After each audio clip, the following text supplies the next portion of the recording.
निर्मला पुतुल की यह पंक्तियाँ भारतीय समाज में महिलाओं की स्थिति व पुरुषों की दावेदारी पर एक प्रश्न चिन्ह खड़ा करता है। आज हम भले ही यह कह करके अपनी पीठ थपथपा लें कि आज़ादी के 75वीं साल के में हमारी महिलाएं चाँद पे पहुंच गई, प्लेन चला रही, रेलवे में चली गई या राष्ट्रपति बन करके देश संभाल रही, लेकिन यह पुरुषों की संख्या के अनुपात में यह अंश मात्र ही है। आज हमारे अधिकांशतः महिलाएं गांव में, घरों में इनकी सपने कुचल करके पुरुषों ने रख दिया है।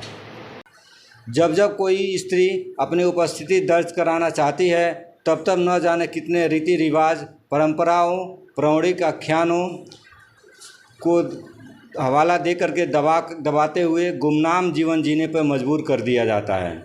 इसलिए यह जानना बेहद ज़रूरी है कि विकास के पथ पर अग्रसर धार्मिक, राजनीतिक एवं आर्थिक स्तर पर महिलाओं की अब तक कितनी दूरी तय किया गया है।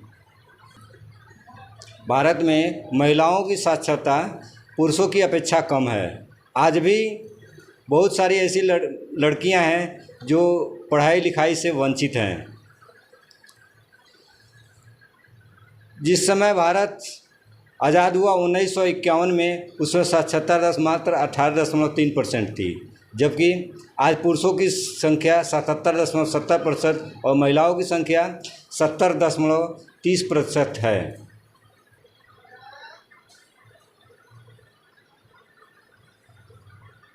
आओ उड़ान भरें, पंख भी है, खुला आसमान भी है, फिर ये न उड़ पाने की मजबूरी कैसी, लगता है आत्मा पर जंग लगे, संस्कारों की कील ठोक दी गई है।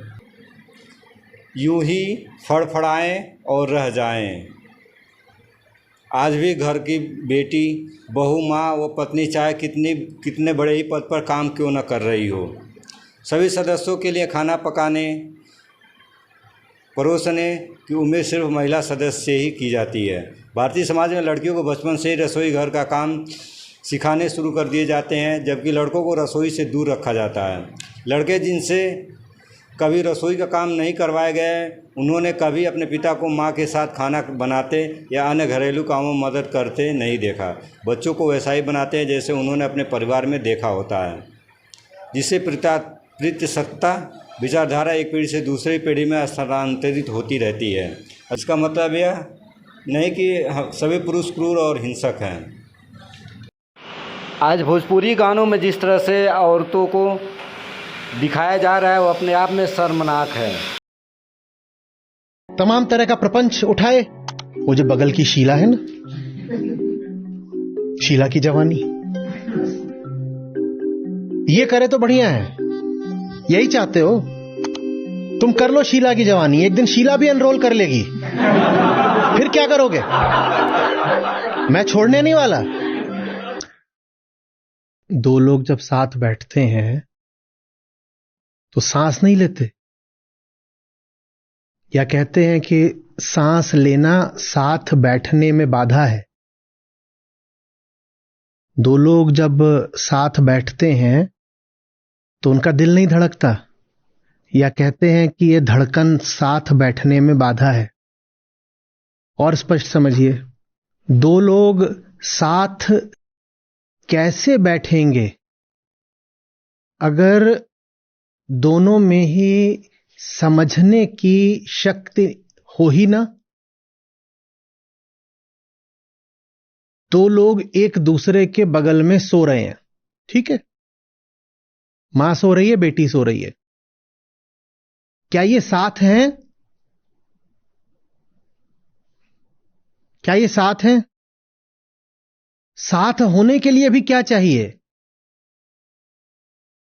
जागृति चाहिए ना। जगोगे तभी तो साथ भी हो पाओगे। जगे ही नहीं हुए हो तो साथ का क्या अर्थ है? कौन सा साथ? जिसको हम साथ कहते हैं वो नाटक, नौटंकी, आत्म प्रवंचना और दूसरे को धोखा देने के अलावा और क्या होता है? साथ तो तब आएगा ना जब पहले भीतर सत्य आएगा। जब मेरे ही भीतर सत्य नहीं है, मैं किसी का साथ क्या दे सकता हूं? कृष्ण, गीता, अध्यात्म, ये हमें इस लायक बनाते हैं कि हम किसी का साथ दे पाएं। जो अपने ही साथ कभी नहीं हो पाया, वो दूसरे का साथ दे सकता है क्या? दुनिया में कौन किसका साथ देता है? दुनिया में लोग किसी का साथ नहीं दे पाते क्योंकि उन्होंने सबसे पहले सच्चाई का साथ नहीं दिया होता है। जो कृष्ण के ही साथ नहीं हो पाया, वो अपनी मां, अपने बाप, अपने भाई, अपने पति, किसी के भी साथ कैसे हो लेगा? आज समाज में जो महिलाओं की स्थिति है, इसको देख करके कहीं से भी नहीं लग रहा है कि अभी विकास की जो दर होनी चाहिए वो दर मिल पाई है। महिलाओं को जो पितृत्वात्मक शक्ति है, जिसके चलते इनको शुरू से ही पारंपरिक रीति रिवाज, सारी तकलीफ कुल ले दे करके यही है। जिन्होंने बनाया है ये, उन्होंने कोई तंज की तरह नहीं बनाया है। उन्होंने इसको भारतीय नारी और संस्कृति के सौंदर्य की तरह बनाया है कि देखा कितनी सुंदर है, क्या बढ़िया साड़ी पहन रखी है, लेकिन ये सब करके अभी क्या कर रही है? एकदम घरेलू है। गोबर गोबर होना चाहिए एकदम।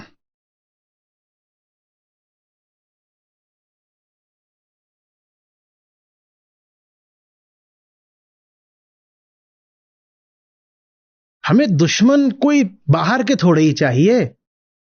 आपका कोई नुकसान कैसे करेगा जो आपसे अपरिचित हो? बताइए। आप कोई गैंगस्टर वगैरह तो है नहीं कि कोई अपरिचित आके गोली मार गया, आप जानते भी नहीं थे। जो साधारण संसारी गृहस्थ होता है, उसका जो नुकसान होता है वो कोई अपरिचित करता है क्या? कौन करता है?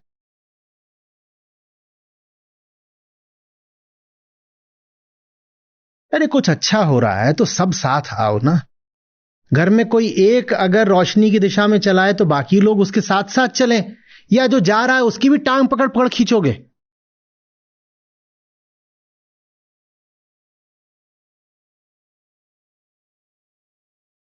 तुम खींच लो जितना खींचना है, रुकने वाला कोई नहीं है।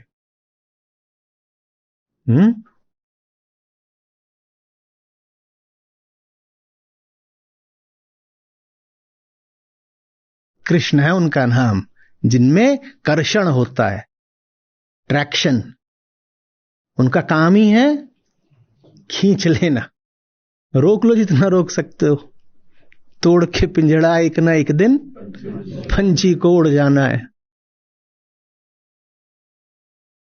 सत्य को इसीलिए अजेय बोलते हैं, उससे लड़ा नहीं जा सकता। अगर कभी दिखाई देना जिंदगी में कि सामने जो है वो सच है, तो लड़ना मत, चुपचाप सर झुका देना, उसके साथ चल देना। झूठ से लड़ो, सच के तो साथ चलो।